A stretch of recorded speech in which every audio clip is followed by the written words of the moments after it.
Assalamualaikum warahmatullahi wabarakatuh. Perkenalkan, aku Siti Muspiroh dari Prodi Pendidikan Bahasa dan Sastra Indonesia, Universitas Negeri Jakarta. Nah, di sini aku mau ngebahas sedikit hal yang berkaitan dengan prodi aku nih, yaitu Prodi Pendidikan Bahasa dan Sastra Indonesia. Apalagi kalau bukan bahasa Indonesia, bahasa yang sering kita gunakan dalam kehidupan sehari-hari dan juga merupakan bahasa resmi serta bahasa persatuan di Indonesia. Nah, aku akan memulai pembahasan ini dengan salah satu berita yang pernah viral di Indonesia yang mungkin teman-teman juga sudah pernah mendengarnya, yaitu berita ini. Baik, dalam berita tersebut, Menteri Pendidikan dan Kebudayaan Republik Indonesia, Pak Nadiem Anwar Makarim, menolak usulan PM Malaysia untuk menjadikan bahasa Melayu sebagai bahasa resmi ASEAN. Alasannya, Pak Nadiem mengungkapkan bahwa bahasa Indonesia ini dianggap lebih pantas menjadi bahasa resmi ASEAN. Nah, tentu saja ada alasan-alasan lain yang lebih saintifik dalam hal ini, yaitu bahasa Melayu memang sudah memiliki penutur yang banyak, tapi tidak lebih banyak dari bahasa Indonesia. Bahasa Indonesia sendiri memiliki penutur sebanyak 268 juta jiwa, baik di dalam maupun di luar negeri. Kemudian, bahasa Indonesia merupakan bahasa yang kaya dan juga teratur.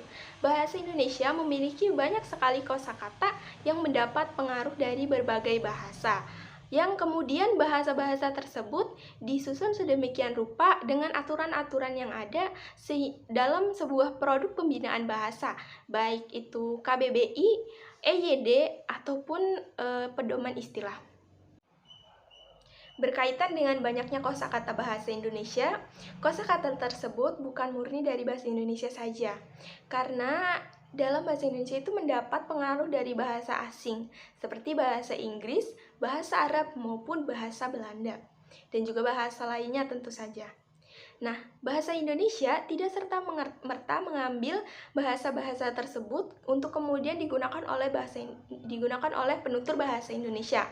Tetapi dalam bahasa Indonesia digunakan penyerapan atau adanya proses penyerapan dari bahasa asing ke dalam bahasa Indonesia. Nah, proses penyerapan tersebut terdiri dari 3, yaitu ada adopsi, adaptasi, dan juga penerjemahan. Untuk lebih memahami bagaimana sih proses penyerapan bahasa asing ke dalam bahasa Indonesia, teman-teman silakan menyimak penjelasan yang akan saya jelaskan berikut ini. Proses penyerapan bahasa asing ke bahasa Indonesia. Yang pertama, adopsi. Cara adopsi terjadi apabila pemakai bahasa mengambil bentuk dan makna kata asing yang diserap secara keseluruhan. Kata supermarket, plaza mall, hotdog merupakan contoh cara penyerapan adopsi. Selanjutnya, adaptasi. Cara adaptasi terjadi apabila pemakai bahasa hanya mengambil makna kata asing yang diserap dan ejaan atau cara penulisannya disesuaikan ejaan bahasa Indonesia. Kata-kata seperti pluralisasi, akseptabilitas, dan maksimal merupakan contoh kata serapan adaptasi. Kata-kata tersebut mengalami perubahan ejaan dari bahasa asalnya. Pluralization dan acceptability dari bahasa Inggris dan maksimal dari bahasa Belanda. Berikutnya yaitu penerjemahan.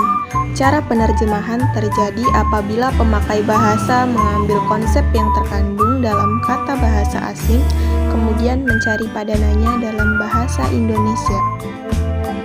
Kata-kata seperti tumpang tindih, percepatan, proyek rintisan, dan uji coba adalah kata-kata yang lahir karena proses penerjemahan dari bahasa Inggris overlap, acceleration, pilot project, dan tryout.